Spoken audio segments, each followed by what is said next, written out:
Continuamos, señores, con nuestra programación de Entrejunta.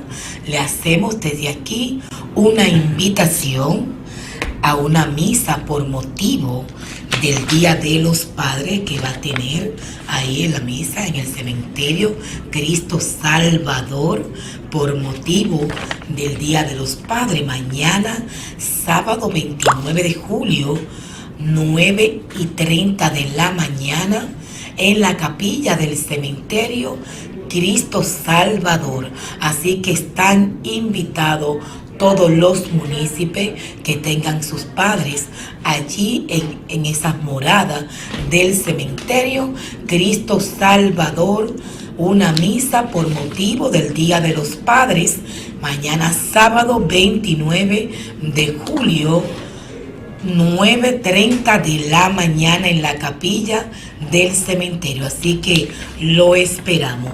Bueno, señores, de inmediato vamos a iniciar, señores, nuestra sesión del historiador, ya que nos tenía un poquito abandonado nosotros, pero hoy lo tenemos con un tema importante que ustedes deben saber. Es el doctor José Vázquez, el historiador de la ciudad, con el tema de el asesinato, ajusticiamiento de Ulises Heró Lili, que cumplió recientemente 124 años de su muerte. ¿Cómo está, mi estimado? Muy bien, Ruth, muy bien. Hace algunos días que estábamos desconectados. No, abandonado. Buenos días, Rafael Aponte, nuestro distinguido director, Miguel, nuestro máster, ¿no? Así es. Sí, lo que pasó en nuestra breve suspensión, nuestro breve suspenso, por así decirlo, es lo que los políticos le llamarían un repliegue táctico, pero no hubo nada de eso. Fueron circunstancias que me obligaron a detenerme un poquito y reorganizar algunas cosas que ya están reorganizadas. Cuestiones de carácter académico, cuestiones de carácter familiar y demás. Entonces, bueno, este domingo es el Día de los Padres. Nosotros pensamos que los padres dominicanos tienen toda la dignidad del mundo como para merecer ser felicitados y reconocidos en su rol, a pesar de los pesares, a pesar de que hay unos padres que se le va la mano en el cumplimiento de su responsabilidad. Pero bueno, yo espero que esos problemas se vayan superando con el ejemplo de los buenos. Y bueno, los padres que ya no están con nosotros, pues que descansen en paz. Así ¿verdad? Bueno, el día del 26 de este mes, antes de ayer, hoy es 28, se cumplieron 124 años del asesinato de Ulises Heró Lili. Esto se define como un magnicidio, como un asesinato, como un ajusticiamiento. Valen los tres conceptos, me parece, menos crimen, porque lo que menos fue aquello fue un crimen. Un crimen sería definir como un crimen el asesinato o ajusticiamiento de Lili, me parece. Y creo que ya sobre los protagonistas que ejecutaron la muerte de Lili ya se sabe mucho. Sabemos que aquella asonada cívica, aquella rebelión, yo podría decir civil, más que militar, encabezada por los mocanos, estuvo encabezada por Horacio Vázquez, Ramón Cáceres, Jacobito de Lara, allí estuvieron también los Ben Cosme, los Brache, entre otros. Juan Isidro Jiménez Pereira, que luego fue presidente de la República en 2 ocasiones, también jugó un rol estelar en este proceso, pero Juan Isidro Jiménez no participó en el hecho positivo, en el acto. Juan Isidro Jiménez estaba en el exilio y tuvo que retornar del exilio para asumir la primera magistratura a la que se postuló y ganó. Para juzgar el régimen de Lili hay que hacerlo con la mayor objetividad posible, intentar hacerlo con la mayor objetividad posible, a pesar de que un hecho histórico de carácter político jamás estará desprovisto de la pasión, de las emociones, de los factores ideológicos, de las tendencias. Es casi imposible. Sin embargo, en un intento de aproximación a la verdad histórica, a mí me parece que era justo que el pueblo dominicano se deshiciera de este tirano que sobrepasó los límites de la dictadura para convertirse en un tirano, y como otros que tal vez fueron iguales o peores y otros no tanto, este fue afectado por lo que hemos dado en llamar el síndrome de la autoinvulnerabilidad, el símbolo de la autopercepción de la invulnerabilidad. ¿Por qué decimos esto? Bueno, porque Lili murió solo. Casi al cierre del siglo XIX, 26 de julio de 1899, cae Lili, pero el 19 de noviembre de 1911 caía Mon, que en mi opinión es un dictador con otras características. Hemos reconocido que Ramón Cáceres era un dictador, pero no era un tirano. Y eso se puede discutir en cualquiera otros paneles, en cualquiera otras discusiones, pero definitivamente eran diferentes. Bueno, pero Mon también fue afectado por el síndrome de la autopercepción de invulnerable, porque también murió solo. Andaba con él apenas su ayudante y pudo hacer muy poco o nada para salvar su vida. ¿Y cuál fue la característica de su gobierno de Ulises Heró? Bien, y también concluyendo eso con los que han sido afectados por el síndrome de la autopercepción de invulnerabilidad, también está Trujillo, que fue ajusticiado también en soledad, solo acompañado por su chofer. Las características del régimen de Lili, Ruth, respondiendo a tu pregunta, tienen una diversidad con la que hay que evaluarla tanto en el plano económico, en el plano político, en el plano social, en el plano financiero, que asombra, ¿no? Lili hizo lo que nadie se había atrevido a hacer, a pesar de que surge como una esperanza democrático liberal, que era el hombre de confianza de Gregorio Luperón, y que optó por él en lugar de Casimiro Nemesio de Moya, que era un intelectual, que era un demócrata, que era un civilista, que era un individuo comprometido con el espíritu liberal del Partido Nacional, del Partido Azul, el Partido Liberal que funda Gregorio Luperón y que luego Lili los desmantela prácticamente y que lleva al exilio, que fuerza a Gregorio Luperón, a su fundador, el héroe de la Restauración, a abandonar el país y exiliarse. Y luego, simulando una condición de buena gente, una condición de gobernante altruista, garantiza el retorno de Gregorio Luperón, y ya cuando era imposible salvar su vida, entonces se ocupó de él. Pero era una actitud cínica, era una actitud hipócrita, porque lo que menos quería Lili era que Luperón le hiciera sombra en un país que había sido refundado por él, en un estado que había sido refundado por la espada de Gregorio Luperón, porque es el héroe de la restauración de la República, y entonces Gregorio Luperón pagó el error de haber confiado en su brazo armado, que era Ulises Heró. En términos políticos, bueno, ya te lo decía, Lili surge sobre la base de las trampas, surge sobre la base del engaño y la manipulación. En la rebelión mollista, la revolución mollista es aquella revolución desatada a raíz del fraude a través del cual Lili se impone como candidato en el año de 1886 y que gobernó el país durante 12 años. Los regímenes de 12 años por lo regular han sido nefastos en la República Dominicana y tanto los déspotas ilustrados como los déspotas para nada disimulados han durado 12 años o más.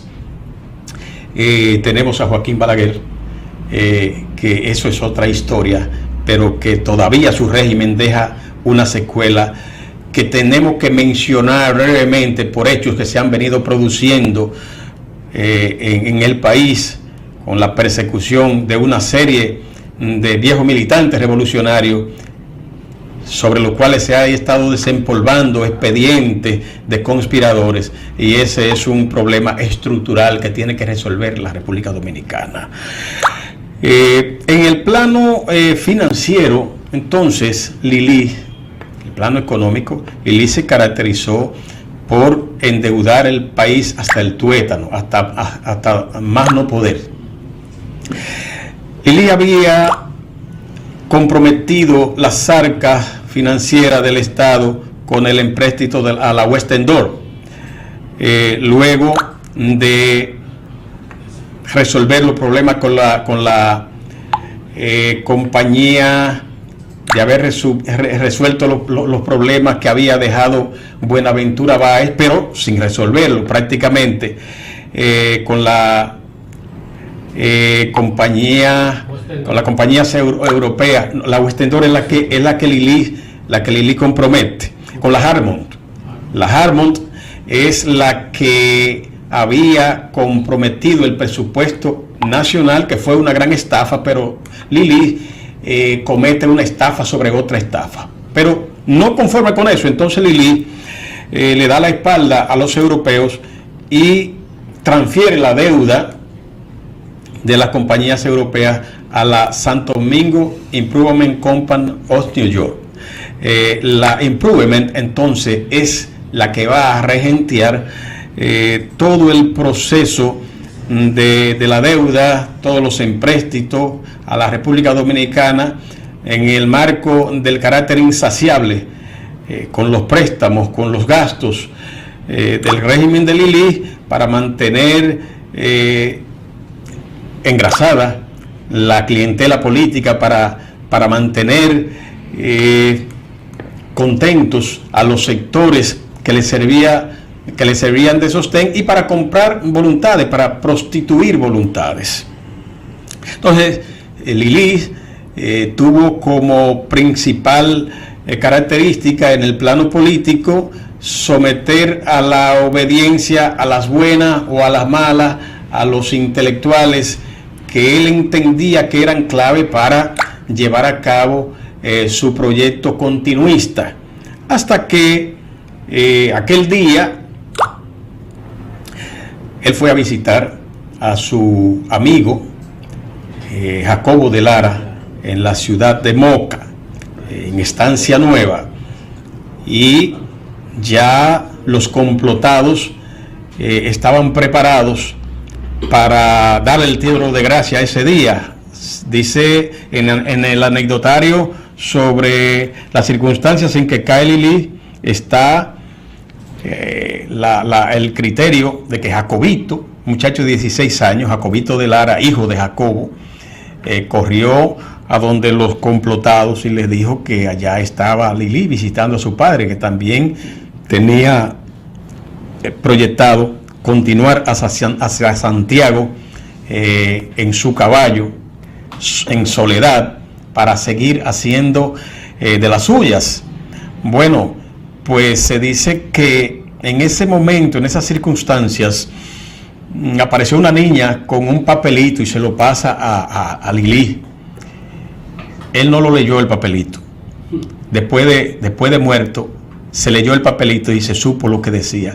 una novia que él tenía, un amante que él tenía, de apellido Evangelista, le decían la Sigua, le avisó, le dijo: ten cuidado que te van a matar, a un complot para matarte. Pero él no hizo caso. Él lo que hizo fue que tomó una moneda y, sin leer lo que la niña le pasaba, él pensó que era pidiéndole una limosna y le dio una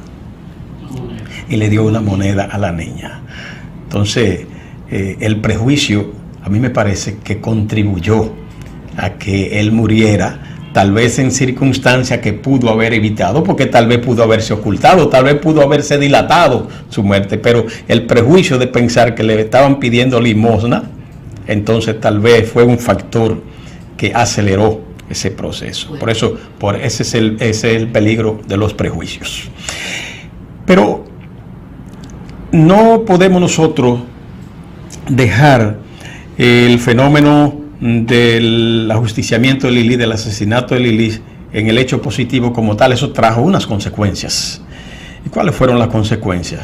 Bueno, se produjo una rebelión porque hubo una resistencia del sector gubernamental, del sector defensor de Lili, y se produjo la llamada revolución del 26 de julio. Y la revolución del 26 de julio estaría encabezada, por supuesto, por Horacio Vázquez, Ramón Cáceres, entre otros, que fueron los que protagonizaron la muerte de Ulises Serot. Esta revolución, entonces, va a dar al traste con la elección como presidente provisional inmediatamente a Horacio Vázquez, pero en breve plazo se organizan elecciones, se llama a Jiménez para que encabece la candidatura del movimiento y fue electo presidente. Pero lo que pasó entonces pone en evidencia el carácter estructural de la anarquía que padece la República Dominicana en este momento. Lo que pasó con el liderazgo de la revolución del 26 de julio, lo que pasó con Horacio, lo que pasó con Jiménez, lo que pasó entonces con la excisión, con la división entre bolos y coludos, pone en evidencia el carácter de ingobernabilidad prácticamente que afectaba a la República Dominicana, producto de ese espíritu, de ese aliento caudillista, de ese aliento personalista en función del cual se administraba la cosa pública, se dirigía el Estado, se dirigía la sociedad. El 2 de abril de 1902, entonces se produce el primer golpe de Estado. ¿Quién da el golpe de Estado a Jiménez? Su vicepresidente, que es Horacio Vázquez. Entonces ahí se produjo una situación de ingobernabilidad, de inestabilidad, que hizo dudar a la sociedad dominicana, que hizo dudar a la población de que se estuviera en una actitud seria, en una actitud cierta de mejorar las condiciones democráticas, de transitar por cauces democráticos la sociedad dominicana.